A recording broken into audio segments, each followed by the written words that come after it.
یہ بلڈوزر میرے ڈی خان کے لیے 5 بلڈوزر آئے تھے، جس میں سے 3 بلڈوزر رہ گئے، 2 بلڈوزر یہاں سے میں ان کا کیا اب گلا کروں، یہاں سے شفٹ ہو گئے تھے سوات، اور وہاں یہ ضرورت نہیں تھی، لیکن ٹھیکیدار ٹھیکوں پہ چلا رہے تھے جو بھی تھا۔ تو اس وقت کے جو ڈی جی تھے ہمارے، تھے بھی جونیئر، ہمارے یہ senior D G D Khan کے تھے، اور بہت قصور یہ تھا جو ڈی خان کے تھے، تو یہ ان کا بات نہیں سنی جا رہی تھی ہماری، تو میں نے کچھ دن اس پرانے ڈی جی کو دیے، مہربانی کر کے ابھی تک ہماری کئی گاڑیاں بھی وہیں موجود ہیں میرے ڈپارٹمنٹ کے، وہ بھی ابھی ٹھیک نہیں ہو رہی، وہ افسر ٹھیک نہیں ہو رہے، انشاءاللہ ان کے ساتھ بھی میں دیکھوں گا، وہ گاڑیاں بھی واپس ابھی تک نہیں آ رہی۔ تو وہ ڈی جی صاحب یہ بلڈوزر لانے سے قاصر تھے، تو خدا نے مجھے اپنے گھر کا ایک سینئر بھی تھا اور اس کا حق بھی بنتا تھا تو دیا، اور انہوں نے اپنے علاقے کا تجویز نہیں جو پورا صوبہ میرا ہے، اور پورے صوبے کے لیے میں نے کام کرنا ہے، یہ نہیں جو خالی ڈی خان کے لیے، لیکن پورے صوبے کے لیے، لیکن وہ کام کروں گا جہاں جس چیز کی ضرورت ہوگی، جس چیز کی ضرورت جس علاقے میں ہوگی اس علاقے کی چیز کو اٹھا کے میں ڈی خان نہیں لاؤں گا، لیکن جس چیز کی ضرورت ڈی خان میں ہوگی اور وہاں نہیں ہوگی تو وہ چیز میں ڈی خان سے شفٹ کروں گا۔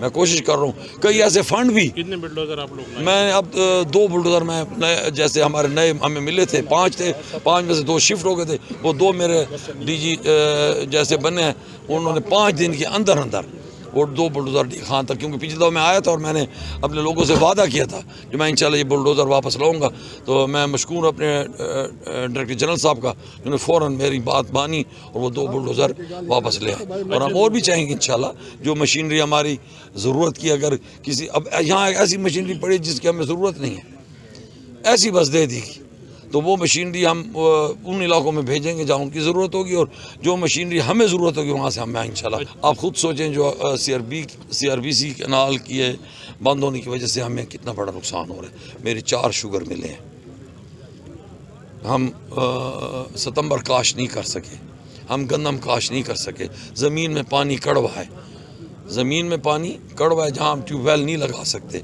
اور جہاں ہم پینے کا پانی بھی خرید کے لے رہے ہیں، جو ہمارے مال مویشی پیاسے مر رہے ہیں۔ تو میں حکام بالا سے خاص طور پہ فیڈرل گورنمنٹ کو یہ ریکویسٹ کرتا ہوں، جو آپ صوبے میں بھی نگران سیٹ اپ ہے، اور مہربانی کر کے جو آپ کا شیئر ہے فوراً ہمارے صوبے کو شفٹ کریں، جو ہم اس پہ کام شروع کریں۔ یہ اتصال اب ہوگا سفید پوشوں کا جب آپ وہاں پانی نہیں دیں گے۔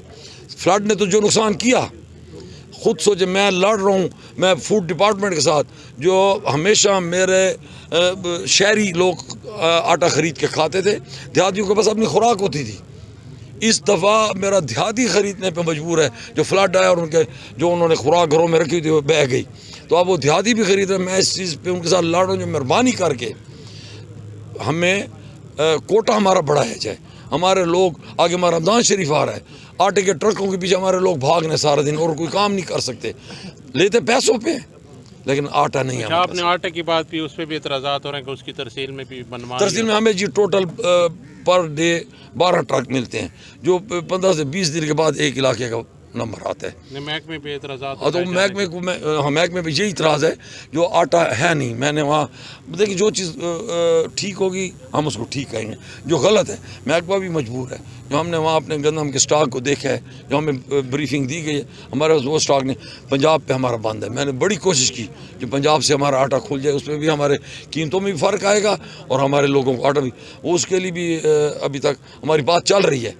میں نے پہلے دن جا کے جیسے ہی میں نے پورٹ فولیو مجھے ملا اور میں نے جا کے سی ایم سے اسی آٹے کے اوپر میں نے ان سے ریکویسٹ کی جو پنجاب کا آٹا کھلوایا جائے اور ہمارا کوٹا بڑھایا جائے جو میرے علاقے میں مجھے، کیونکہ جب میں ایم پی اے تھا اس وقت بھی یہ آٹے گندم کا ایک بحران آیا تھا، اور میں اپنے لوگوں کے سفید پوشوں کو ٹرکوں کے پیچھے بھاگتے دیکھتا تھا، اور وہ لوگ بیچارے جس کے بچے گھر میں بھوکے بیٹھے ہوں، خود سوچیں اس کے بڑوں کا کیا حشر ہوگا۔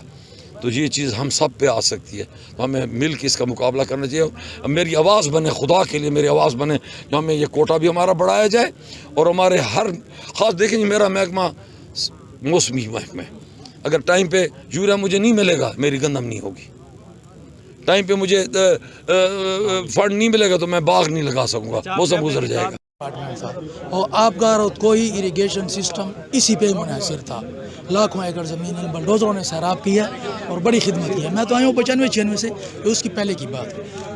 ڈوزروں کی جو یوزفل لائف ہوتی ہے 10,000 گھنٹے ہوتی ہے، یہ ڈوزر جو ہے نا 20,000 25,000 ایون 30,000 تک انہوں نے کام کیا ہے، اس کے بعد گورنمنٹ میں جو ڈاؤن سائزنگ کی پالیسی آئی ہے 2001 میں، انہوں نے اس کو مطلب یہ کٹ آف کر دیا. 24 اضلاع میں ہمارے دفاتر تھے، اس کو صرف 2 دفاتر تک محدود کر دیا ہے. سیل بنا دیا، ڈپارٹمنٹ سے سیل بنا دیا ہے. وجہ یہ تھی کہ مشینری خستہ حال تھی، لائف کمپلیٹ کر چکی تھی. بار بار التجا کے باوجود کوئی نئی مشینری ہمیں نہیں دی. جب نئی مشینری آئے گی تو مطلب یہ ہے کہ اس کے ساتھ گاڑیاں بھی نہیں آئیں گی، اس کے ساتھ اور مطلب بجٹ بھی آئیں گے. زمیندار کو فائدہ ہوگا، جو کام وہ 15 دن میں پرانا بلڈوزر کرتا ہے یہ اس کو 1 ہفتے میں کر کے دے گا. تو مطلب یہ ہے کہ مشینری کی کمی کی وجہ سے اور ان کی لائف کمپلیشن کی وجہ سے ہمارا محکمہ مطلب یہ ہے کہ پیچھے جاتا رہا. اب اللہ کا فضل ہے، اب ہمارے پاس سولر کی اسکیمیں آ گئی ہیں، اس سے ہمیں کچھ سہارا مل رہا ہے. لوگوں کو سولرائزیشن کرتے ہیں، ٹیوب ویل دیتے ہیں، تو اس کی مد میں ڈپارٹمنٹ کا نام اب ہم الحمدللہ کافی روشن ہو گیا ہے. اور میں نے جس طرح بتایا ادھر اکرم درانی صاحب سابق جو ہمارے وزیر اعظم کا ذکر کیا کہ ان کے دور سے پھر دوبارہ احیا شروع ہے.